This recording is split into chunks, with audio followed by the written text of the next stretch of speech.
On this episode of Still Loading, an MMO that time forgot.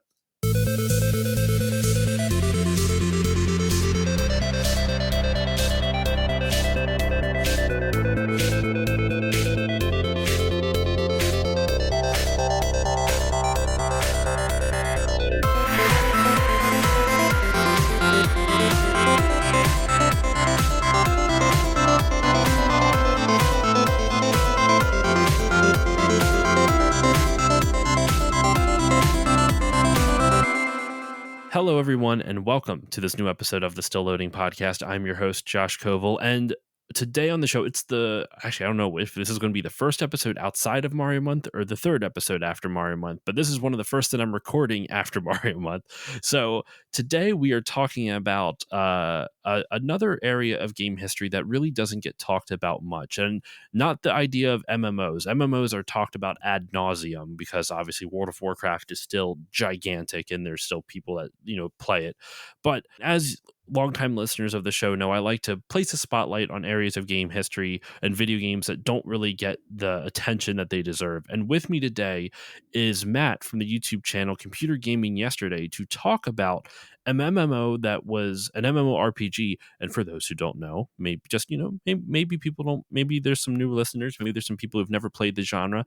MMO stands for Massive Multiplayer Online RPG, role-playing game. So it's an RPG with a shitload of people all playing at once. I mean, that is a real bare bones description of the genre. Like I said, with me today is Matt from Computer Gaming Yesterday to talk about an MMO that really has not gotten its just due. It's a game that is hugely influential on the genre and really does not get talked about. And Matt here has done an entire documentary over on YouTube all about this game. So with me today to talk about the Dark Age of Camelot from Mythic is Matt from Computer Gaming Yesterday. Matt, how are you doing today? I am doing very well, and thanks so much for having me on to talk about Dark Age of Camelot. I think it's going to be fun. Thank you for coming on. Thank you for reaching out. Like I was telling you off mic, I always like talking about areas of game history that I know very little about. And being full disclosure, listeners, I know fucking nothing about this game other than what was in Matt's excellent documentary. And there's a lot of cool things to unpack with this game. And I will say there's a lot of information that you pack into this 40-minute documentary. Like I don't mean this as an insult, but I've had to watch the first half a bunch of times because there's so much there. There's so many stories to tell. So I think to start this off and just kind of begin this episode, explain to the listeners what is the Dark Age of Camelot in I guess in kind of a nutshell. Yeah, so Dark Age of Camelot is a 2001 MMORPG. It's from Mythic Entertainment, and it is a 3D MMORPG in the style of EverQuest or World of Warcraft. But the things that are more unique to Dark Age of Camelot are that it has a 3-faction system, with each faction having its own classes and races and its own zones for the largest part. And in addition to that, it's got a realm versus realm combat system that's a player versus player combat system that puts the different factions against each other to control keeps and eventually some relics that provide bonuses. And those were both things that, especially at the time that was released in 2001, it was very unique and not really, at least in the West, not any other MMOs really were doing the things that Dark Age of Camelot decided to come out and do. So, and it's also been very influential since then. So it's kind of a shame that I think besides the most dedicated fans, a lot of people have kind of forgotten the influence of Dark Age of Camelot, even though it is still there, lurking in the background. I would even say it's not even that people have forgotten it. It's that people just didn't know it existed. Like I didn't know it existed until you reached out to me to talk about it. And just even looking at some of the video clips that you got of the game, a lot of the HUD reminds me a little bit, and the UI reminds me a little bit of WoW from what I know of WoW. I don't know how much that UI has been updated over the course of the game history. Obviously, things change a lot when you go from its initial release up to it's still active today, run by fans though, correct? Or is it still It's run run by Mythic? by actually is run by Broadsword. I think it's Broadsword Entertainment, and that company is headed by Rob Denton, who is one of the original founders of Mythic and one of the programmers on the game. So it is still being run by one of the same people that created it. Oh, that's so cool. So it's still in the hands of the creators for all intents and purposes. Yes, it is. That's They really also run cool. Ultima Online. Interestingly Oh, enough. so so one of their competitors. So they run both one of their original competitors and their own game still. Yeah, yeah, That's kind of funny. So what I found interesting about your video is that you start back at the beginning and the origins of Mythic as a developer, like how kind of a lot of their key players yeah. got started in the industry, and a lot of them, this is part of the section that I had to watch a few times just because it's so much information. But if I remember correctly, they get started at doing as hosting muds, like hosting muds Yes. from their house. Now, listeners, a mud is an acronym for multi-user dungeon. They're kind of like the predecessor to what we would know as MMOs, but I actually don't even fully understand the concept of multi-user dungeons. I understand that a lot of users will, well, it was back in the 80s, so there's not really much of an internet, but you would call in on your phone line through your computer. Like it was still the internet technically, right? Yeah, Sort of. well, I guess it depends. It would be an internet. It's not. I guess it The wouldn't internet, but an necessarily be the internet. internet we know today, but it was an internet, I guess. No definitive article. It's just an internet. Yeah, It yeah, it almost seems like you would dial into the like, so like now, with the internet you can just go to a web browser, type in an address, and you have access to every server that's at least not on the dark web, but every server available. And I'm assuming back here with this, you had to know the specific number to dial in. It wasn't yeah. necessarily I mean, maybe it was an IP address, but essentially and that's in your video that you said the one guy, I forget which guy it was, but he had to convince the phone company to get a bunch of different phone lines so that way more people could call into his mud Right. server. Yeah, the way that Mark Jacobs, who's one of the co-founders of Mythic Entertainment and kind of the biggest voice, I think, that surrounded Dark Age of Camelot, kind of the face of the game. He started with a mud that he ran out of his house, and he had like 20 phone lines that he got connected to his house so that people could call in. And he probably got more than that later, but he had to convince the phone company that like to do this because they were really skeptical about why he wanted so many phone lines to his private I would be residence. skeptical too. Yeah, right. So and that was 1984. So that was really like the very first, not the very first days, but very close to the very beginning of MUDs. I mean, before that, there was like Aradath, or Ardath was his. There was the Scepter of Goth was the one that was before it that Mark Jacobs played, and then he got mad at it, so he made his own called Aradath. And then there was Okay. the original Mud, which was called Mud One, as it's sometimes known. There's a few others. I mean, the thing about MUDs is they kind of spun up so in No. such various ways that there's tons that you can't really even count them, and And many are probably lost to history. But I think real quick, just to almost have a visual example to describe visually what a mud would do. I understand it was all text based, right? It was all essentially like not generally, a almost all of text them. adventure, but essentially like a game that was all text based that multiple people would log into and play the game with each other or against each other or something like that. Yeah. Whatever the game was like. I mean, obviously each mud's rules would have been different, but yeah. Yeah, if you can imagine, like, if it was an Elder Scrolls themed MUD, let's say, you know Yeah. how they always start in the prison cells, right? So you would Hmm. log into the game and it would say, you are in a prison cell. But this is a multiplayer game, so it might say, oh, you And you know, are with uh, Squire Trelawney over yeah, here. yeah, and it will just say that in text. And then it'll say, like, oh, there's a steel bars and there's a wooden chair and whatever else is in the room in text. And then you can type in your commands to say like you want to interact with something, or you want to observe the other players there, or you can chat. You can chat with the other players. And it kind of progresses in like a tick system. Generally, it's like Mm-hmm. based on like a set period of time. So it is happening in like real time. And that's generally how MUDs went. And most of them did very little graphics at all. If it was any graphics, would be like some of the ASCII art kind of stuff. And but when you were connecting over, those old modems that struggled to, send any data at all, Yeah. that was really the only way to do it, to get people to network together and to be able to play online.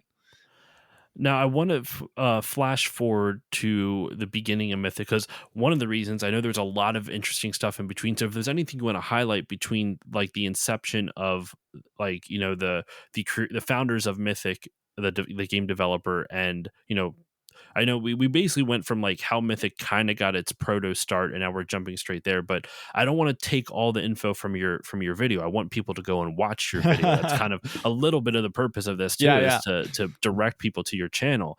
And so I don't want to go beat by beat through your whole video. So if there's any highlights you'd like to touch on, feel free. But then Mythic essentially, and actually, sorry, one of the other things I thought was really cool. I'm jumping all over the place. I apologize.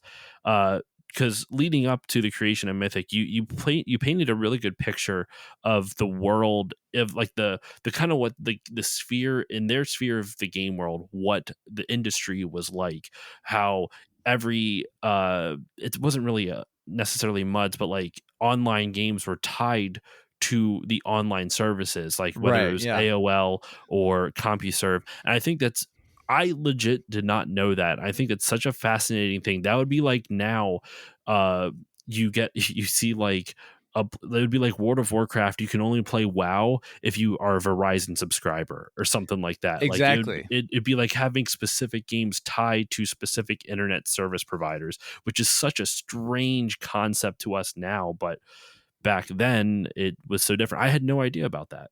Yeah, exactly. And that's how it was with so Dragon's Gate was one of the MUD. It was a MUD that was not Mythic. I think later it was managed under the Mythic name after the company got its start officially, but it was made by people, Rob Denton, and I think Matt Fear was on that one too. For the Genie Network, which was run by General Electric, and that was just sort of a way of getting people in the door, to try and get people in the door. Say, hey, we have this really Mm-hmm. cool MUD, you can come play this. America Online, they famously had Neverwinter Nights, which is one of those games that will be pointing to sometimes as like, this is like the first MMO, depending on how you define it. But if you wanted to play those kind of games, you generally had to be on that network. And it was the same as if like you wanted to talk to someone too. Like if you wanted to instant message, like over AOL Instant Messenger in the early days, you were only talking to other people on AOL. So it was these different Mm. spheres, not connected until around 94, when, the internet and the World Wide Web starts to get rolling. That makes sense now why it's like the www is so important, because it literally it Right. Yeah. it like almost desegregated the internet from the individual ISPs to the World Wide Web. That's wild. I had no, sorry. It's just, there's a whole bunch of stuff where like early internet I know very little about. So this is really interesting to me. Um, Now, to kind of go into the game itself, one of the things I found super fascinating about it was that the engine that it was based off of was kind of a Doom clone, sort of. It was like a paintball Doom clone. It's had a very interesting lineage, yeah, because they started with this engine for a game called Splatterball, which was, I think that one was America Online, and it was as a paintball game, as Mhm. the name would imply, but it ran and looked like Doom, so you can kind of think of it as like a more kid-friendly kind of Doob thing. Like Like, you Chex can Quest, but for paintball. yeah, you can go on there and you can shoot at people, but it's just paintball guns, and people get splattered, and that's it. It was online, it was multiplayer. I think I'm almost certain it was exclusively online multiplayer. I don't think there was even any bots or anything back then. So they put that game on and started to iterate on it. That they started to iterate it through different games and different versions. They had some games called a game called Mage Storm that was another online arena style game, but this time you were Hmm. playing mages. And then there was Spellbinder, the Nexus Conflict, which was another game of that style and came even later in like 1999. And each one of these games, they sort of increase their graphical fidelity. They make a leap from Splatterball to Mage Storm, and it's like from the 2.5D to 3D. And then like I think Mage Storm to Spellbinder was from 3D to hardware accelerated potential 3D. And you can see Okay. major improvements in the graphical fidelity with each one, the spell effects or the detail in the 3D models, the size of the levels. So you can see how they're learning over time to make it better and better and better. And then, of course, eventually that leads to Dark Age of Camelot, which was a much wider scope and scale than Yes. anything they had done before. And just they went from doing arena shooters to doing what was at the time some of the biggest MMO zones you would find in any 3D games. But I would say probably the biggest at the time in 2001. So it was quite the leap. And it's really funny to see that they managed to take that same engine and wrangle it Yeah. into what it eventually became. It almost kind of reminds me of like what Valve has done with the Source engine, where it's been going on for so long. It like for the Source engine has been around since what half there. Well, hold on, was the Source engine Mid, Half-Life 2 or Half-Life 1? um, I think it was one, Was it? And then they upgraded or it no, for like maybe it was two. I don't honestly two. remember. It just kind of reminds me because I remember like you would see late Valve games still running the Source engine, even though it was like a decade old at that point. Right? Same with Yeah. like the Call of Duty engine, like that. But that was more infamous because like I feel like the Source engine at least still looked really good even up until I don't know if there's been any games made with it recently, but like the Call of Duty engine, they hadn't changed it since like Modern Warfare, and there were so many games and they were still Yeah. utilizing that. Um, in researching this, what was some of the hardest, like what were some roadblocks that you ran into? Because there's a lot of information in this documentary, and I think it'd be interesting just to see, like, as someone who likes to study video game history, I'm always interested in how others get over roadblocks. Like, how difficult was it to research this topic? Because you have a lot of info in this documentary. I think that one of the more difficult things was that I wasn't I had a hard time getting a hold of anyone that was with Mythic to find out like details about it. I mentioned Hmm. Rob Denton still running Broadsword Entertainment, and there's still a company over there, but a lot of individuals who are associated with the early days of MMORPGs have very minimal online presences, and this is not just a Dark Age Camelot thing. Hmm. It's so it was kind of hard to get a hold of anyone to be like, oh yeah, like they can talk about that directly. But fortunately, the Internet Archive exists, and there is quite a bit of information that you can find if you go down the right rabbit holes. I think that the most valuable thing for researching these kind of topics is to find a fan site that Hmm. you can find a copy of that exists, and then just start clicking on links in the Internet Archive.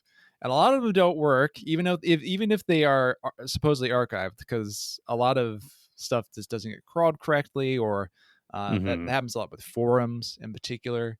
But eventually, you can start to find some very interesting information. Also, magazines were great for this, and I had a few books with some information in it as well. Um, yeah, so there's this book called Developing Online Games. I'm going to pull it down here. Developing Online Games, An Insider's Guide by Jessica Mulligan and Bridget Petrovsky. Mm-hmm. Um, and this was like written around 2001, and it includes a lot of. It's supposed to be a developer's guide for Yeah. making an online game. Includes a lot of interesting information and insider insights about MMOs from that era. And there's also a post-mortem of Dark Age of Camelot in this book, Oh. which is not. So there's a post-mortem of Dark Age of Camelot also archived on an old version of like what was it, Game Developer magazine. Mm-hmm. But it's not quite the same. It's not the same as the one in this book. Was it done by So two different people, like a no, postmortem it's by the two same. It's Matt same? Firewar that did both of It's them. weird. But the one that's in this book has a little bit different information than the one that's online. So that was a really like great resource for finding some lesser known tidbits, because I think the things in that book have not really been widely distributed online. Interesting. How long did it take you to research this? Because if you're crawling through the Internet Archive, I imagine that probably took a fair amount of time. Yeah, I don't know. I was probably working on the video for a couple months. Um, it definitely took some time with I these mean, longer videos. I can see. I mean, I'm looking at your channel now. There is a oh my gosh, 7-ish month gap between your Right. history of Baldur's Gate 2, which also looks really cool, and this up in this video. Uh, in your opinion, we've talked a little bit about we've kind of done some broad strokes of the history of Mythic, very broad strokes. I know I left out a lot. Like I said, listeners, intentionally, I want you to go watch the video. But we've done some broad strokes on the history of Mythic, your research on the topic. Now, onto Dark Age of Camelot specifically, what do you think is the reason this game is so influential? Like, can you cite some specific things that you feel like like it showed up first in this game and then influenced other MMOs, or even maybe even not MMOs, just other games in general? So I think there's probably two main like things, and we can maybe talk about them separately. So, Hmm. and I'll do the obvious one first. And the obvious one is the realm versus realm combat, And which that had not anyone been done really prior. let me think. No, not in the West at least. I don't really know a lot about Eastern MMOs, which are very big. So I always want to sort of add that caveat. But in the West, there had definitely been PvP, but it was generally Ultimate Online. Most famously, it was like free for all PvP. Hmm. So it was people would form guilds, and you'd have tensions in that way. But there was no overarching structure to it that was put down by the game itself. Really, it was just Okay. people would form their own guilds or their own bands and kind of do what they wanted. Dark Age of Camelot added a structure to that, a game to that, in the realm versus realm combat, where there were keeps you could take, there were specific realm versus realm areas, and there were eventually relics that you could capture that gave you a bonus. I think it was like a 20% bonus to like magic damage or melee damage, depending on what relic you captured, Yeah. which is pretty substantial in an MMO. That's a big buff. So That's a 20% buff is people huge. people wanted those. People wanted those relics, and um, that sort of structure, that three-sided structure, is something that you see retained in a lot of modern games, a lot of modern MMOs at least, like Guild Wars 2, and Elder Scrolls Online, and New World, um, to name a few. I believe it was all three of those have three-sided structure to their gameplay, and also have the concept of there being like objectives, keeps, things you Hmm. can capture, and things that you want to get to give yourself some kind of bonus. And that really um, began with Dark Age of Camelot. Although it would act, should point out for people who are like really know their Mythic Entertainment, it really began with the Darkness Falls mud, which was made by Mythic prior to Dark Age of Camelot, And it and had like a had the three same faction structure. type of thing. Yeah, it was Okay. like, I think it was chaos, order, Chaos. and in evil. I think those were the three Okay. sides in that game, and it's very similar structure, but it was a mud and not a graphical MMORPG.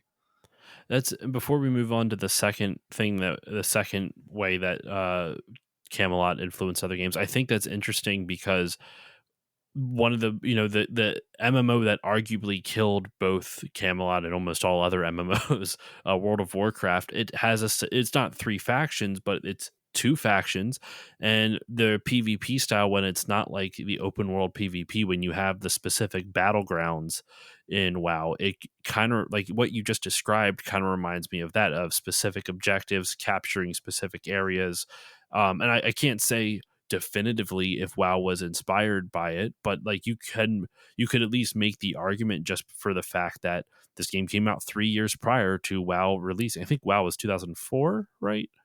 Yes, WoW Yeah, was 2004.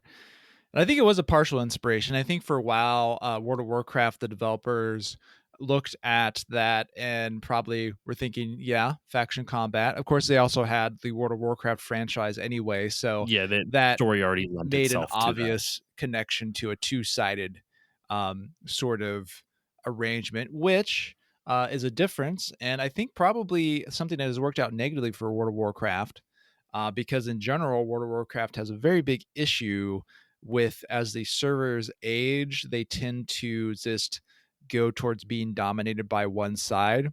Yes. It's hard to say if a Dark Age of Camelot, if that was as popular as WoW for as long as WoW, if it would have similar problems. I'm not sure if it would totally resist it, at that kind of Hmm. scale, but it was definitely a bit of a better balance to have three sides so that there was a possibility that if you had two sides that were weaker, they could still kind of not necessarily work together, but like they could at least stop attacking each other as much and like focus on the stronger side to try and balance Yeah, that out a bit better. I agree, and I do want to touch on a little bit more in a little more detail about how WoW kind of ended up killing this game. But there's one thing I thought was interesting. I actually like to get your opinion on this. There was a commenter on your video. This isn't someone shit posting, I promise you. I wouldn't just read a bunch of negative comments. I don't see any, to be fair. Like almost everything I see is really positive. But the one thing they said, one of the reasons that this game ended up kind of getting killed by WoW was that the expansions for the game were very weak. They consider the expansions very weak. Let me read exactly.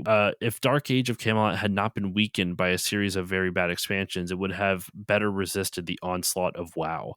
Do you, from what your research, I don't know, I don't know if you played the game or not, but do you agree with that? Do you think that's a interesting point? It's a common opinion in the community, I think, Hmm. and it is somewhat. It's hard to necessarily disagree with it in the sense it's like, well, if you didn't like the expansions, then you didn't like the expansions. Fine, like I understand that.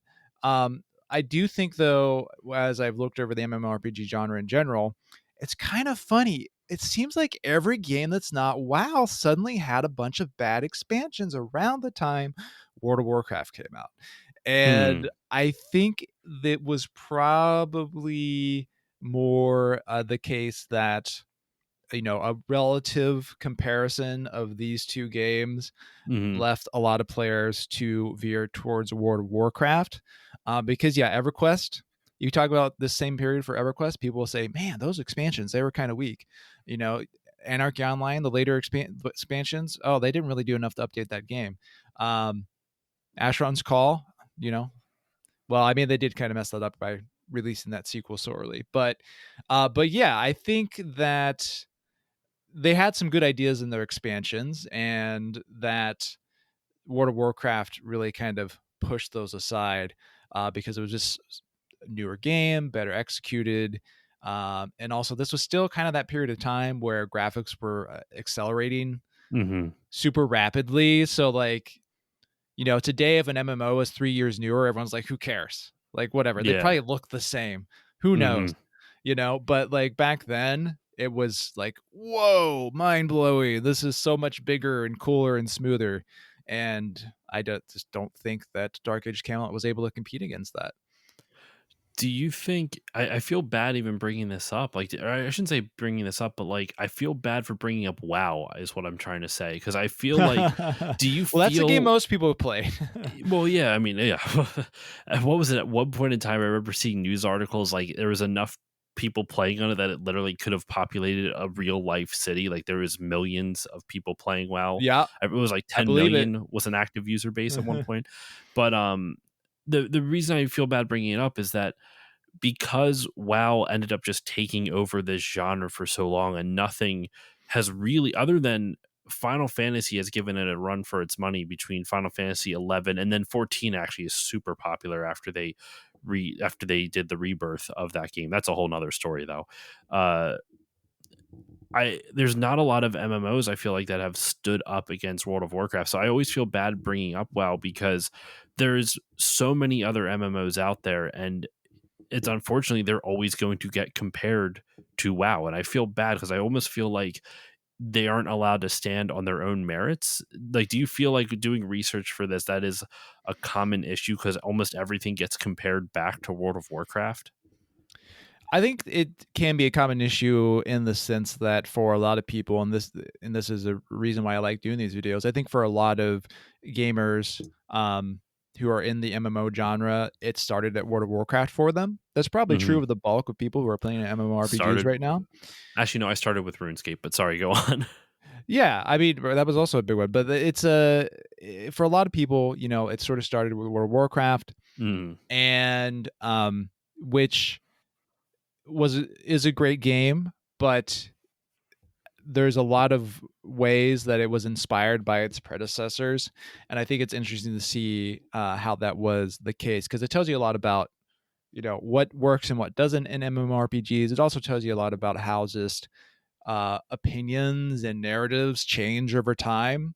Um, because I mean, since even the release of World of Warcraft, we have seen some things go in the other direction, right? Because some people are very not happy with World of Warcraft now and yes. look at some of its systems and say that's not the right thing, even though those were the things that kind of allowed it to displace Dark Age of Camelot and EverQuest. Um, things like having some instancing, having very directed raids, having a much easier new player experience are all things Hmm. that were very essential to World of Warcraft, displacing Dark Age of Camelot It's and funny other because, MMOs. you're 100% right. And it's funny. So people have gotten so upset at WoW that they recreated the original version with WoW Yeah, Classic. And they're literally going through the exact same cycle again exactly. of playing through Vanilla, Burning Crusade, Wrath of Lich King, all that stuff, and going through the exact same patch lineup. It's so freaking surreal to see people are just living it all again. It's very interesting. Now I want to bring it back to how we kind of started this part of the conversation. I really enjoyed this, just kind of thinking about the state of how MMOs influence each other. But that this whole thing started because of the first thing you said about the one of some of the biggest takeaways of how Camelot influenced other MMOs, and we talked about the faction combat. So that was the first one. You said there was two main things. So what is the second thing that you wanted to talk about with this? So the other thing, and this also kind of ties into uh, some of the topics I just talked about with World of Warcraft, with it being easier to play. Dark Age of Camelot actually was an easier to play MMO and a more approachable MMO when it came out, Hmm. and so the very first MMOs were pretty focused on the idea of being graphical muds. Hmm. And that had some limitations that just kind of came through on the interface, the ways players interacted, the way the classes were designed. And Dark Age Camelot came out, it looked nicer, it had a more pleasing user interface. I mean, if you look at the first interface for EverQuest, for example, that very first interface where it's like half or more of the screen is like hot bars and buttons, and there's this tiny section where you can actually see the world, which they redid pretty quickly after release. But you look at that, you compare to like what Dark Age Camelot looked like when it came out in 2001, and Dark Age Camelot, it looks a lot more appropriate for a 3D MMORPG. Hmm. And the monsters were not as unforgiving. They were a little easier in general. They were, not as likely to absolutely destroy you. There was less of a focus on having to have a group to do anything in the player versus environment combat. There was also a very wide variety of classes in that game, more so than any of the others that had come before it. So it was very nice to re-roll different classes and races if you were like a role-playing player and you wanted to get it that way. There were horses that could take you from different cities and fast Hmm. travel you in a way, which you did not have in Hmm. earlier MMORPGs. If you were wanted to get anywhere, you were walking and you were trying to find a port. So these were all things that made Dark Age Camelot in general more approachable, and that is the main thing. If you go back and read the reviews of Dark Age of Camelot when the game came out, that is the main thing that people talk about as being the great thing about Dark Age of Camelot, not the realm versus realm combat, which people only really uncovered later once they had all leveled up and they started to be like, "Oh wow, like this is really fun." Like it Yeah. first came out, it was just this game is a little less unforgiving. It's easier to understand the interface, looks great, has all these really cool classes, and in other words, it was a good role playing game. And I think that is a particularly easy thing to lose in retrospect. But to me, it's kind of like that the missing link that you put between an EverQuest and a World of Warcraft. Between them, you have Dark Age Camelot, and it's not quite to the World of Warcraft level of polish and easy to get into, Yeah. but it's also quite a step up from what EverQuest was at release. And I'd say also like Asheron's Call and certainly also online.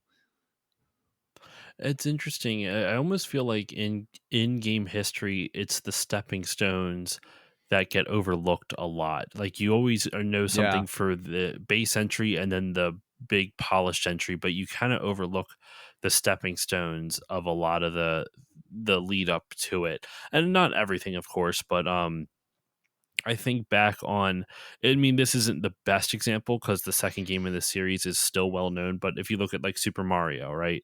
Obviously, the original Yeah. game is iconic. And then Super Mario Bros. Everyone, when people look at those three games on the NES, and we're going to talk about the American Super Mario too, not the original Japanese.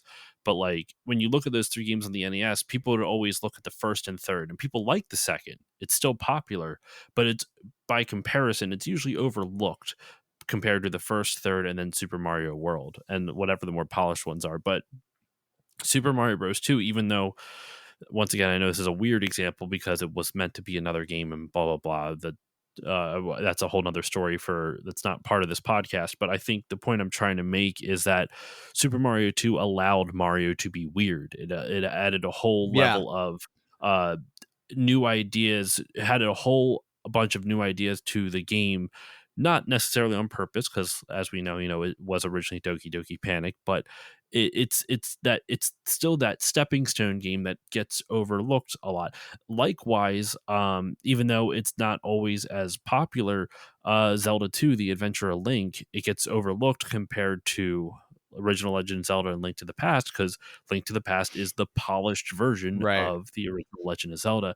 And Zelda 2, I have not played it enough to really tell you what those things are that it really like polished, or that it's the stepping stone for it. But they obviously had to learn a whole bunch from it, otherwise you wouldn't have gotten a Link to the Past. Like they learned stuff from that game and it gets overlooked. And I feel like, to tie this back now with the Dark Age of Camelot, Dark Age of Camelot is that stepping stone that gets overlooked because WoW is WoW is the polished version of Dark Age of Camelot, and EverQuest is the one that started it for all intents and purposes. Obviously, there's previous MMOs like multi-user dungeons, however far back you want to go with this definition of MMO, but for all intents and purposes, kind of like we were talking off mic about RTS, is how Dune 2 is the true first, the real true first RTS game. There are games prior to that that had RTS elements, Yeah. even if they weren't all there. So you always look at Dune 2 as like, well, this is, yeah, maybe in Dune 2 is not the best example unless you're into RTS, as most people who play computer games think of StarCraft or Age of Empires, but that's neither here nor there. Well, they Um, look at like they'll look at like Age of Empires 2 or StarCraft, or and Command and then Conquer. Dune 2, and then forget that there was dozens of games between those two that Yes, that's a good way we to don't look at talk it. about it anymore. Warcraft 1.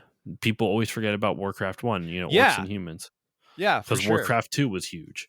Um, Stuff like that. So I don't know. It's just been really fun. It's really fun for me to learn about this because, like like we've been saying, this is the game that the MMO that time forgot. I didn't even mean to tie this back to the tagline that I had at the beginning of the episode, but it kind of worked out. It's the MMO that time forgot. Now that we've kind of talked about a lot about that, what makes Dark Age of Camelot so special? So just like expand on like what I said about it being a great role playing game. I think that is something that really should be remembered about Dark Age Camelot, because if you hit this game in 2001, you've got these wide open, like very large zones. You've got these three realms based off the Norse, Celtic, and like Arthurian tales Mm-hmm. mythology.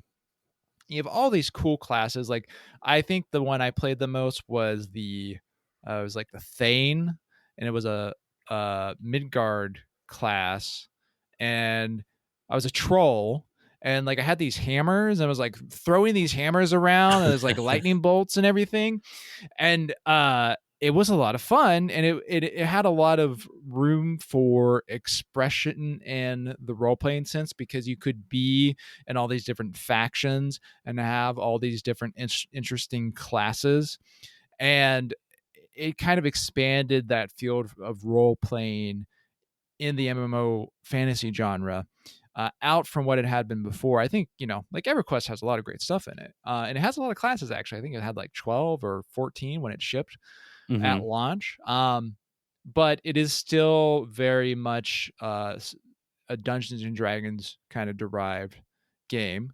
So it's very much in that fantasy sort of lineage. And Dark Age Camelot goes a different direction, and it has a very broad direction. And um, I think that there are some elements of that we haven't really seen replicated since then very well. Um, so I think that's really what makes Dark Age of Camelot special. I think to this day, like it is fun to get in there, and if you can get over, the old interface and the fact that graphics are no longer great, like it's fun to roll your troll and to just like be this big guy with these hammers, and you can imagine you're a giant, uglier version of Captain America or Thor or something, of Thor, like throwing around your hammers. It's really awesome. I also like there's another really cool class is the Kabbalist. You like would Hmm. summon these big like rock golem guys that would march around, and then you were throwing out dots. So it was kind of like you were a necromancer, but you had these giant Interesting. statues fighting for you instead of skeletons, and being sort of necrotically death themed. It was kind of more of this like a dark arts kind of theme. Mm-hmm. So it was really cool. Uh, Now, did you play Dark Age of Camelot as a kid, or was it something you kind of discovered as you kind of delved into your love of PC gaming? I did play it when it came out. I played a Okay. lot of MMOs when they came out, which I Hmm. find makes like maybe a little bit unusual compared to some folks I talk these days, because usually if they're interested in Dark Age Camelot or EverQuest or whatever, it probably means they played them a lot. Yeah. Like most people who are looking these things up today have played that particular game a lot. But I kind of toured around and I played a lot of different MMORPGs when they came out. But Dark Age Camelot was definitely one of my favorites. And primarily because it did have such cool classes and cool race combinations, and such a big open world that, going to that from, even EverQuest 2 years before, it was a big leap. It felt like a big leap. And um there wasn't, there wasn't any other competing games at that particular moment that were able to harness, I think, the technology quite as well as Dark Age of Camelot. And also, it was a very large scale game with the realm versus realm combat.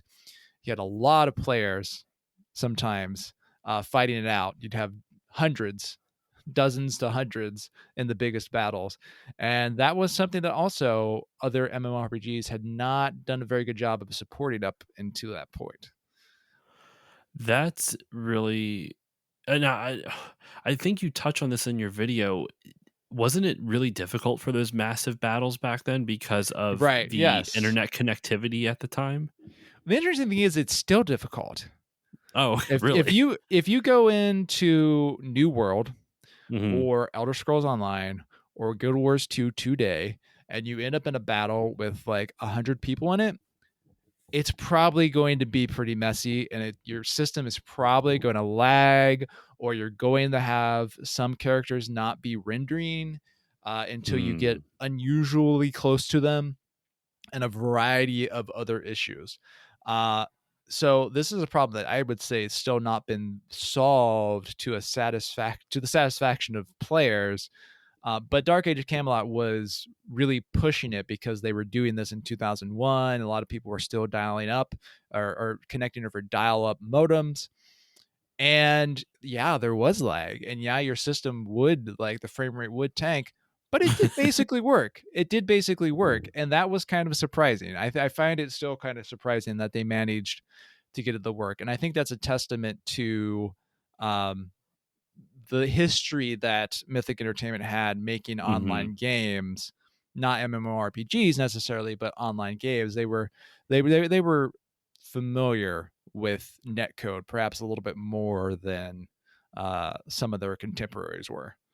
And you talk about that on your video too, about how the development time for this game was bizarrely short compared to the scale of the game, and a lot of it was probably attributed to their history in online gaming. Like, how long was this development period? What, it was less than a year, It right? was Or about a 18 year? it was 18 months. It's a year and a 18 months. half. That's still not a lot of time for an In a MMO. firm year and a half. And I think that's like something the note, because you can kind of argue that, like, oh well, EverQuest didn't really hit development until 1997 and it came out in 1999, or like kind of a similar Wasn't story. wasn't WoW in development for like 10 years? It was like 6 years, or Some like 5 or 6 10 wouldn't years. make sense because that would be 94 would have been when they started it if Yeah. that was the case. But yeah, that okay. Sorry, But go there on. was a lot of like I don't know, call it pre-production with those Mhm. games. And Dark Age of Camelot, though, they pretty much hit the ground running. They saw EverQuest come out, and they saw Asheron's Call come out. Um, Shoot, what was it? There was another one that year that I can't. I'm forgetting right now. They saw those games come out, and they're like, "We want to do this. Let's do this. We're gonna make a game like this."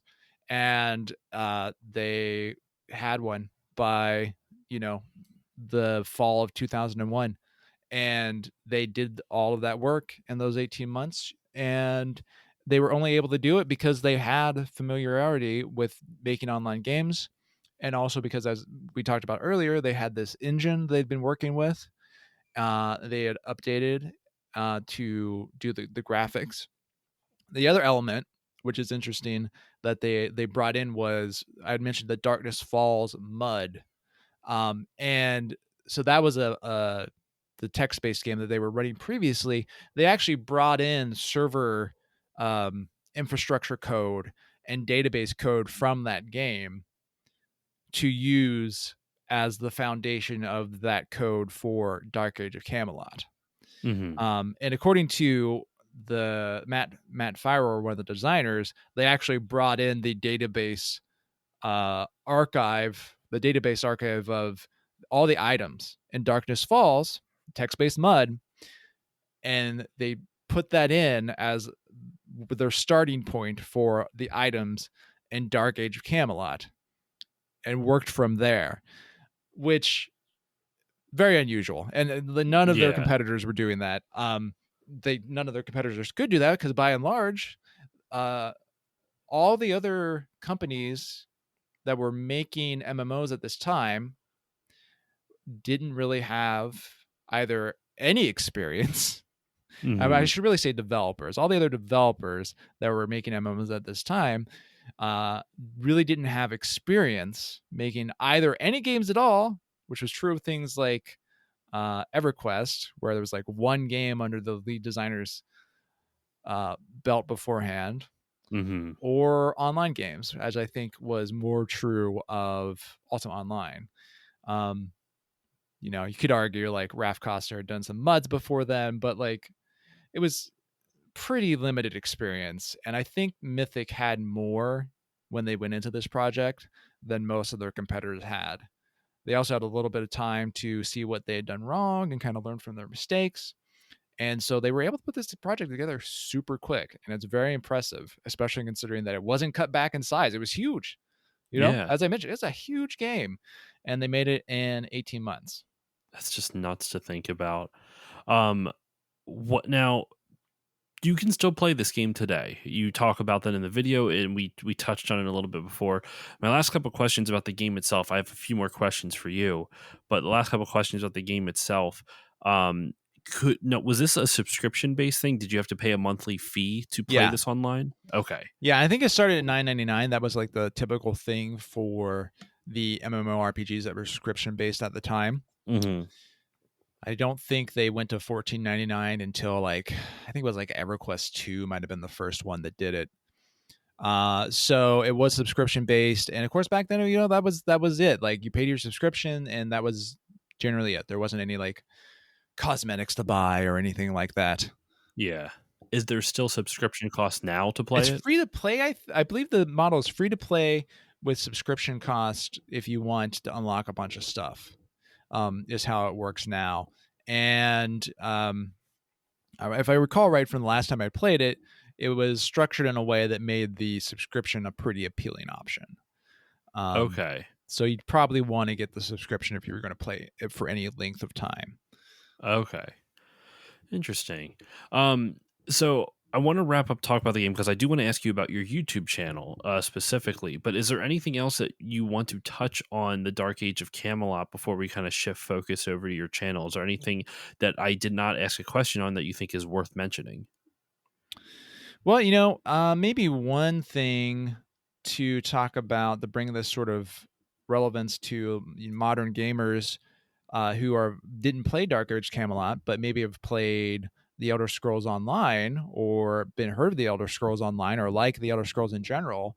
Hmm. So the Elder Scrolls Online, of course, is from ZeniMax Online Studios, and Matt Firor is the head over there. You might have seen him on the latest Xbox uh, Game Pass live stream. Well, I guess it wasn't live stream, but the last big thing they did, I think it was in January, where they announced a bunch of games that were coming out to Xbox over the next few months. He was on there. He was talking about Elder Scrolls Online.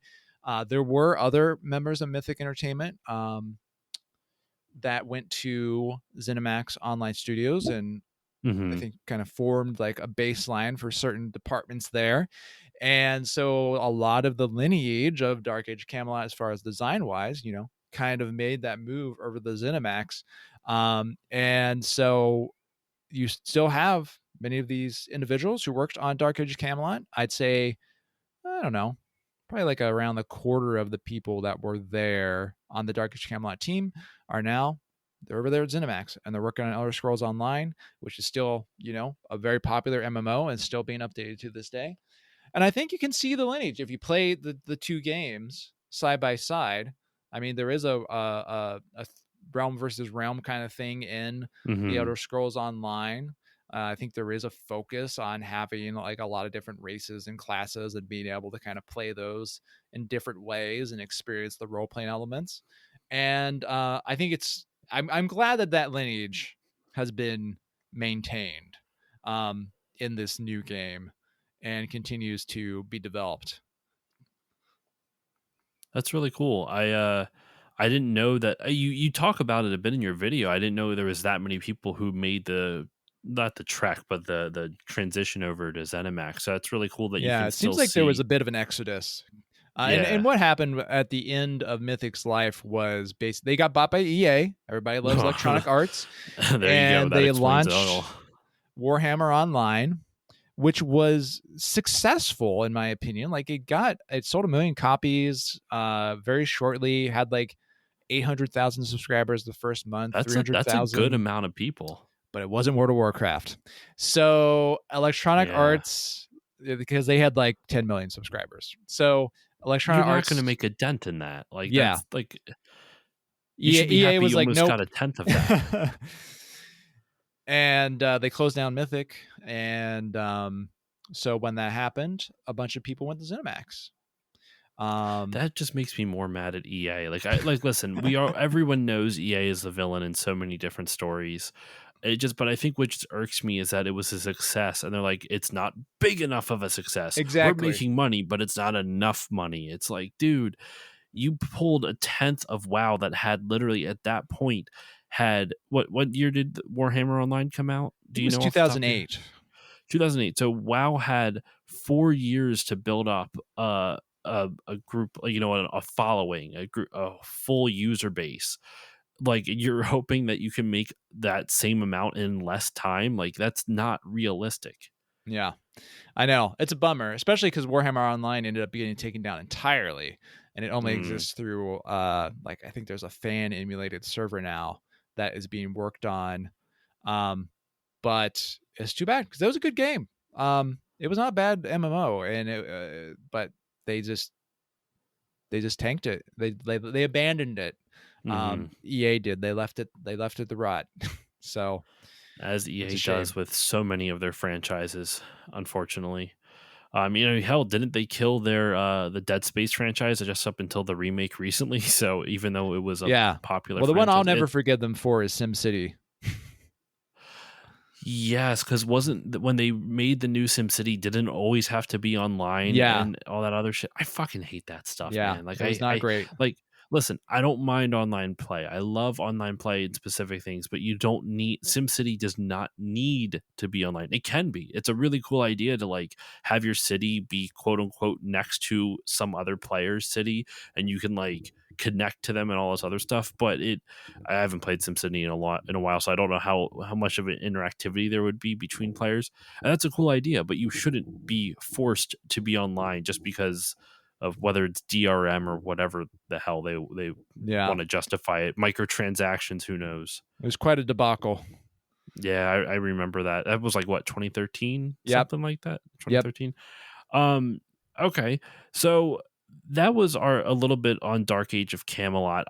Um, I'm actually this was awesome, man. I had so much fun talking about the game, but I don't want to wrap up the episode yet. We're not even at an hour yet. I want to ask about you. I want the listeners to get to know a little bit more about you and your channel. So you are the creator of Computer Gaming Yesterday, and we talked a bit about it offline, but so for the users to know, what was your inspiration for starting this channel?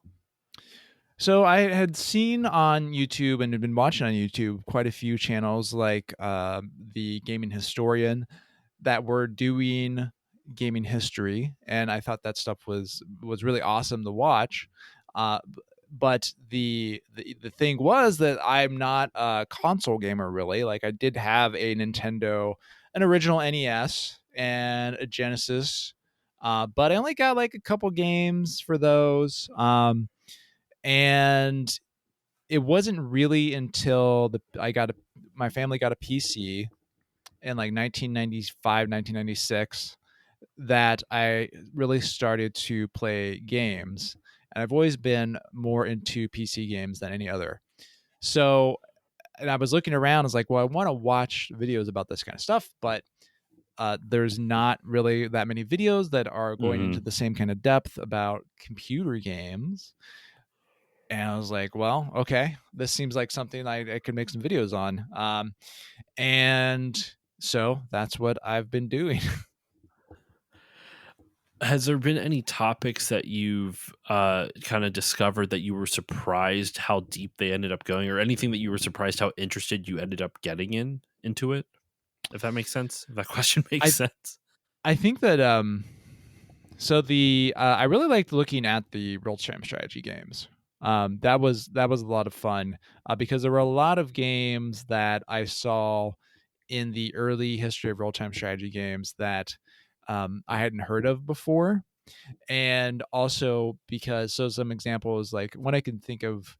There's a game called Legionnaire, which was like Mm-hmm. 1984, and it does look very much like a real time strategy game and a lot of elements. But I'd never heard of it before. I'd never seen that. I think most people have probably not heard of that game.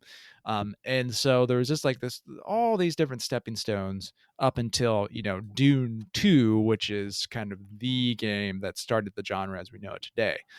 And I thought it was a lot of fun to go back and see how those games had progressed and the different elements that were kind of brought forward over time and eventually coalesced, and also to find out more about like what actually made from a technical perspective finally kind of made the genre possible on the PC. Mm-hmm. um Whereas before, like Dune 2, before that era, it really probably was not possible due to the limitations of the tech. And I should have had you on for my history of RTS series, like that I did in Yeah, 2021. I'm always down to talk about real time strategy games. That's for sure. I'm gonna have to have you on because I took a hiatus from it because essentially what I was doing is I was looking at every year and I was trying to do. I mean, I would cover multiple years in an episode, but it was all scripted, and scripted stuff takes, as you know, A being long a time, yeah. it takes a long time because even if you're a good writer, which I'm not, but if you're a good writer and you can write things out quickly and it's exactly how you want it to be, the recording of a scripted anything is tedious at best. Lots of small mistakes, I mean, listeners, you hear all my ums and ahs, and I edit out actually some of my long, awkward pauses where I'm trying to figure out what the hell I'm saying. In scripted stuff, that's even worse. So I would script everything and I would do it by year, but I got up to around Command and Conquer. And by that time, when if you look at like the list of quote unquote RTS games on Wikipedia, that was kind of like my starting point. And then I would try to branch out and find games. There was games that I found that weren't on that list or weren't talked about, which I thought was kind of cool. But when you get to that point, there's like 20 RTS games coming out every year, and I'm like, I don't Oh know if yeah, I have the more effort, than that. the energy to like look up 20 different RTS games, find which ones are kind of notable for like what mechanics have I not seen in an RTS game yet type of Well, thing. it's hard to maintain the narrative at that point, to talk Yeah. about it, because there's a magazine article I remember seeing in like Computer Gaming World, and it's like 1996 or thereabouts, and it's like here's the hot 100 RTS games or something, like it's like some absurd number, might be like 50, but it's like some really big number of RTS games that are coming, and that was a fun thing to read because there's a lot of games on there. I'm like, I never played that. I never even heard of that. But at the Hmm. same time, you also on that list got have things like Age of Empires 2, and StarCraft, and it's just crazy how big that genre got. I mean, it was like how the MMO genre got after EverQuest, and then you started to see articles for PC game magazines that were the same thing. It was like, here's the hot 50 new MMOs that are coming out, and it just kind of took over the space. I almost feel like we don't have that happen as much anymore, which is maybe a good thing. Like a genre taking over the space type of Yeah, thing. The closest thing I can think of was MOBAs for a little while, and then Fortnite is now the kind yeah. of like that's like the PUBG, and Fortnite is the current craze that's kind of taken over. I mean that on PC, but that's also bled over to consoles now because like MOBAs wouldn't are really hard to work on consoles, understandably so. But even so, MOBAs came out of RTSs. Oh my gosh, Defense of Dota, Defense of the Agents. Mhm, That's what I was trying to mhm. say. And actually, we. I was on a podcast called Retro Hangover. Shout out to my buddies over at Retro Hangover, Chris and Shane. They're doing a tournament on their Patreon called King of Games 92. And what that is that they're basically looking at they got a whole bunch of panelists, myself and a bunch of other podcasters, and then they look at every game that came out in 92, and then we kind of picked like a top 20 of, like, in our opinion, what are the top 20 most standout games of 1992. Mainly because of me, I got Dune 2 on the list. No one else knew about Dune 2. I'm like, this is the Really? birthplace of, well, it's because it's like I was saying, how Dune 2 is interesting, where, like, when people think of RTS games, like the layman, someone who's not necessarily into um, real-time strategy games or computer games, like, in general, they will think of StarCraft or Age of Empires or Command and Conquer, Westwood's more popular RTS than Dune 2. Or the more refined version, I should say. And no one really knows about Dune 2, and it's really a shame because it really, we talk about it on the episode.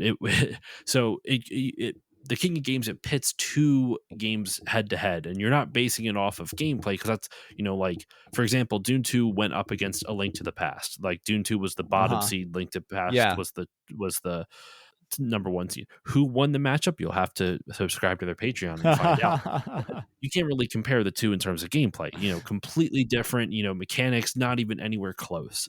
So what you compare it, the way we compared it was critical and commercial reception. So what was it to the respective industries, which we argued was a little bit inconclusive, because it's hard to track PC critical commercial reception in the early 90s. But I won't go into all the arguments that we made, but essentially one of the arguments, there's 4 different topics that we discuss, and then we vote to see which game will move on. Well, one of those 4, like, discussion points is legacy. And I don't mind spoiling this element, but Dune 2 won legacy because won that specific category, because if you think about Dune 2, if it was not for that game, it's not necessarily that you wouldn't have the RTS genre, but it is the thing that influenced the most of the RTS genre. If it wasn't for Dune 2, you wouldn't have Command and Conquer. If you don't have Command and Conquer, I mean, you might have Warcraft and StarCraft and all this other stuff, but you don't have the RTS genre. Like, that created the RTS genre. In turn, you get Warcraft 3, which then creates Dota, and the RTS genre also ended up influencing the MMOs, to tie it back to Dark Age of Camelot, because Warcraft is based off of the RTS. WoW is based off of the RTS series Warcraft. So you have all of these things, like MMOs, like what MMOs are now, World of Warcraft, RTSs, MOBAs, all taking this tree of lineage back to Dune 2. And it's like, you can't necessarily say they wouldn't exist without it, but this, at the same time, this is the starting point. This is what set everything else in motion. And so it always blows my mind when nobody gives Dune 2 the credit that it deserves, regardless of their opinions on the gameplay itself. At least in my opinion, like, it really deserves that level of respect. Do you agree? I agree. And I actually, like, I would take the legacy maybe even a little broader. I think the thing that needs to be understood about real-time strategy games and their relevance and importance and popularity at the time is that before, in this era of PCs, not just PC gaming, but PCs in general, most people were probably using DOS. Mm-hmm. And they were probably typing in text commands. Now, yes, the Mac existed, and you had your Amigas and stuff, but those were much less popular than the PC platform ended up becoming. Mm-hmm. And there were still limitations too, where you would run into, maybe you have a graphical user interface, but you end up loading an app or a game, and you end up getting a lot of text-based stuff. And so along comes the mouse, which people are starting to get more and more and more of. Like, it's more and more people are starting to get a mouse, and along comes graphical user interfaces, and the computer's advanced enough that you can buy one and you can load up DOS, and you have this game that's, I don't know what the resolution of Dune is. I'd say 640 by 480 is probably pushing it, but that, I would something say it's like probably that. smaller than that. It's probably like 320 by 240 or something. Something like that. But you've got like 20, 30, 40 things are all moving on the screen at the same time, and you can click them, and then you can tell it go over there. And that was not something that happened a lot, uh, prior to this, uh, especially on the PC platform, which is, became the most popular. Um, and I think that is why RTS games were such a revelation, is that sort of immediate. It did for like, it was doing for games what Windows was doing for the operating system. There's a lot of Hmm. people when they got Windows, myself included, that was the first time you saw a graphical user operating system, a graphical a GUI. Like before Hmm. that, I'd not seen it. Computers at my school, they were old Apple IIs. They didn't have any graphics. I, like I'd never seen a graphical user interface before. And all of a sudden it's like, wow, I can click things. I can move things around. Same thing with Dune 2. It's like, wow, I can click this and I can tell this unit to move over there. And I mean, obviously that's a big deal. And it had a big impact on all forms of gaming ever since, especially in the PCs. Well, obviously in the PC space. I never really even thought about it that way. Like because I'm a little bit younger than you, so I kind of always grew up with GUIs as like something that I was just used to, or graphical user interfaces and whatnot. So like I didn't really have to deal with just computers that were essentially command boxes, or just typing in what you needed to do, what you wanted the computer to do instead of just clicking on something. Um, that's I don't know, that's crazy. And I forget how we even got to this. I was talking about I was saying how like I needed to have you on the history of RTS, and we just kind of Yeah. went from there. Yeah, that's exactly What what happened. and when was the last time a genre of games really kind of took over a medium, or took over a platform like that, the way RTSs did in like the mid 90s to like mid aughts, a little before then or whatever. Whenever, I don't know, you actually to shout out your channel once again, you have a whole video about the death of RTS games, which I have not been able to watch yet, but you talk about that, so I'm excited to kind of dive into that myself. um what types of topics, to bring this back to your channel, what types of topics do you try to search for to cover? So since this Dark Age of Camelot video came out, you did another video called based off a canceled Lord of the Rings MMO. But are there any other like what are the types of things that you look for when you're trying to find topics for your videos? So at the moment, I am digging around a lot in MMORPGs. I really do want to try and cover all of these like pre-World of Warcraft MMORPGs, and in fact, I would like to cover World of Warcraft. There is I think the 20th anniversary of that game coming up next year, Next year, so I yeah. might like to have a really big video covering that. Um, but a lot of those earlier MMOs are forgotten, and especially when you move past like even Dark Age of Camelot or Asheron's Call or Anarchy Online, and you start to get into things that are even like a little bit beneath that. There's a lot of interesting stories there that are not really surfaced anymore. The Lord of the Rings MMO I thought was a really like interesting example, because obviously the Lord of the Rings is really a big franchise. Hmm. And So there was going to be this whole MMO, and it was going to be made by Sierra, Wow, which, okay, yeah. like retro PC gamers, like, yeah, you know who Sierra is, who King's Sierra Quest, is. right? That's, if I remember, they did Yeah, King's Quest and Police Quest. I always found their name interesting because it was Sierra Online. And I'm like, but a lot of their games weren't on Dash Line. online. Yeah, I was always so confused by that. Like, I know it's on Dash Line, but like, as you know, when you first hear it, you're like, what do you mean online? We It's know not they online. had a network of their own for a little bit. That's interesting. I did not It know was that. like a America Online competitor. It didn't do that great, Oh, but that's so yeah. they kind of had their own like their own homegrown ISP that didn't do well. Yeah, and the idea was that you could log in and it would be like a Disneyland for Sierra games on your computer. And so it Hmm. would have like a lot of like Sierra game themed kind of stuff all over it. And at the same time, you'd still be able to like go on and like shop, chat, do emails, and so on and so forth. So that's why they had the online in there. It was a little bit of a That's marketing interesting. ploy. in some That's kind of cool. respects. I did not know Because that. you're right, they are mostly known for more single player stuff. But they were going to do the Lord of the Rings MMO, but unfortunately, this was towards the end of Sierra's run, and Mhm. it did not work out.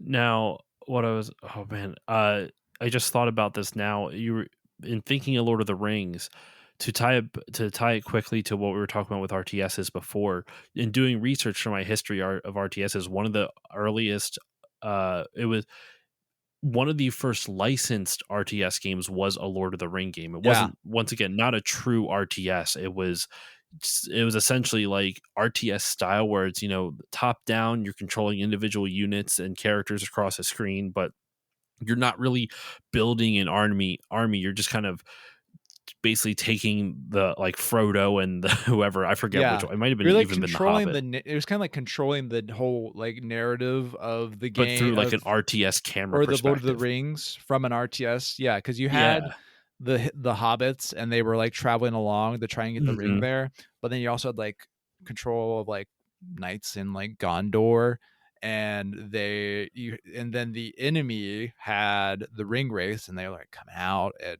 try to get Yep. Yep. Frodo, um, which a really interesting concept. Kind of like to see Yeah. something like that done at like huge scale today with modern hardware. Such a weird thing. And I want to shout out quick because I don't know if I referenced it in my history of RTS series, but one of the things that I also used as a reference besides uh the Wikipedia list, Ars Technica has an article from Richard Moss, who's also kind of a computer historian. He's written a lot of books about game history, especially on the Mac. I think he did a whole Mac based gaming book a couple of years ago, but he has a very long and detailed article on Ars Technica about the history of RTS, and he covers a lot of the major highlights. And I didn't want to copy off of him, especially because that's obviously it's plagiarism. But I used his as like his paper as like, okay, so here's what he considers these highlights. Let me see what's in between. Let me see what I can dig into in between. And one of the things he left out was this Lord of the Rings game, which I thought was, that's interesting you don't bring that up because it's the first one that I could find. I'm not saying definitively it is the first licensed kind of RTS like genre like style game, but it's licensed, and I feel like that should be at least somewhat noteworthy because you don't normally see a lot of licensed stuff like that, Yeah. especially in genres like this. Though now you do, but it's because I guess Warhammer technically would be a license because it was a tabletop game that turned into this, but yeah. So I do want to start wrapping up this episode. We've been going on for a little bit, and I want to start wrapping this up. But is there any final thoughts or anything you want to talk about that we did not get to talk about, whether it's for Dark Age of Camelot or anything else you want to highlight about your YouTube channel? And then after that, feel free to talk about social media, any plugs that you want to do, anything you want to like promote for your channel, and all that good stuff. So I do want to highlight how to play Dark Age of Camelot. I always like to do that at the end of videos about the games that I covered That's good. Let's bring as it back well. to how we kind of started this. Let's Yeah, bring it so back if to the you want beginning. to, if you Dark were Age like, of you want to check Camelot. out this out, or you just want to check out a piece of gaming history, there's two ways you can do it. One is the official servers through Broadsword Entertainment. You can buy. Well, I believe, like I said, they are free to play. So you can go in. I think there's limitations on classes and races and stuff like that, or you can get a subscription and you can play it that way. And that's sort of an updated experience. That's got the expansions and whatnot. There's also unofficial servers. I don't think that they are officially endorsed, so keep that in mind. It's a different situation than Project 1999 with EverQuest, which is officially endorsed. But there are fan emulated servers. They generally focus on the original release of Dark Age Camelot, and do not include much of the expansion content. And there's, if you just go to the Dark Age of Camelot Reddit, you're going to see what the latest ones are. They seem to spin up. It seems like the community spins up servers fairly regularly. It's kind of like they do their own time locked progression thing, except spontaneously. And there'll be like Hmm. a new server every like year or two, and everyone goes and joins that, and it's really popular for like 6 months. So that's how you can play the game today. If you want to get into Dark Age of Camelot. And I do have a video coming up that's going to touch on Mythic Entertainment again, and on Dark Age Camelot again, because there was a lawsuit filed against Mythic Entertainment by a gold farmer in 2001 or Gold farmer as in like 2002. actual real gold, or like gold as an in-game gold that was Yeah, farming in-game money gold and for. items. A company called Black Snow Interactive, and they actually sued Mythic Entertainment to try and prevent them from taking down the auctions that they had for gold and items and whatnot on Huh. eBay and other various providers. So they actually sued, saying like these are our items. We got them. We put in the time to get them. They're our value, and Mythic Entertainment should not be able to take that away from us. And it's a interesting argument, and definitely also lays down the framework for a lot of how things turned out today, where generally speaking, you do not, kind of own what you That have in these online games. But wow. it started that lawsuit was one of the early efforts to hammer that out as a legal issue and get a precedent on it. That sounds fantastic, especially because fuck you NFTs. That's like that's much really. I feel like you It could is it easily is like tie the that. predecessor though, like Yeah, to the whole NFT and MMORPGs. gaming stuff. Yeah, it's like that's you can see the line of people, talking about virtual items and their whether they have value or not, and kind of And trace whether it. you own them or not. Yeah, and trace it Ownership from of digital there items. to NFTs. Also, in the sense that some of the people that are involved with these things are some of the same people. So it's a very What? interesting. Oh, I'm excited for this. Yeah, it's a very interesting sort of arena of online economies.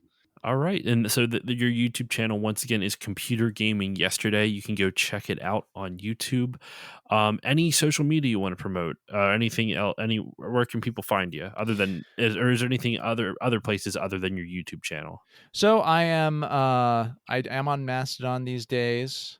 Um what is my name on there? I think I go generally you can find me under Matt on Tech. So besides the YouTube channel, what I do for my day job is that I am a freelance technology journalist, and I write for PC World, I write for review.com, I write for IEEE Spectrum, which if you like Flight Simulator, you should keep an eye out on that publication over Hmm. the next few days, because you might see something of interest for you. Um, and so that you can find me at all of those places.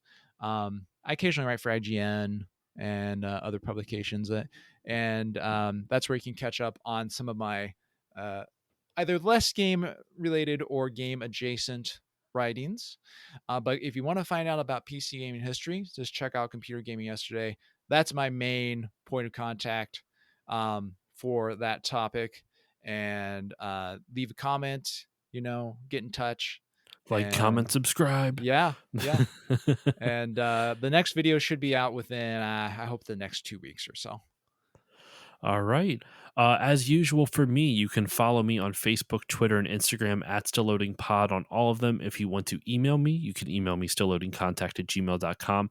If you want to support the show, please give it a 5-star rating and review on Apple Podcasts. Apparently that doesn't help with the algorithm. I've been told that is a lie. It does not help with visibility. But you know what? It makes me feel warm and fuzzy. So please help me make me feel warm and fuzzy. You can also support the show through patreon.com/stillloadingpod. For $1 a month, you'll get all the episodes a couple days early at a higher bit rate. For $4 a month, you'll get everything at the $1 tier, plus 2 bonus mini episodes a month.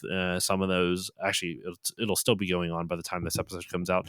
I'm exploring one of those like 220 in one handheld gaming consoles that has a lot of, obviously quality gaming titles. So that's been fun to explore some of those strange semi bootleg, semi not bootleg games.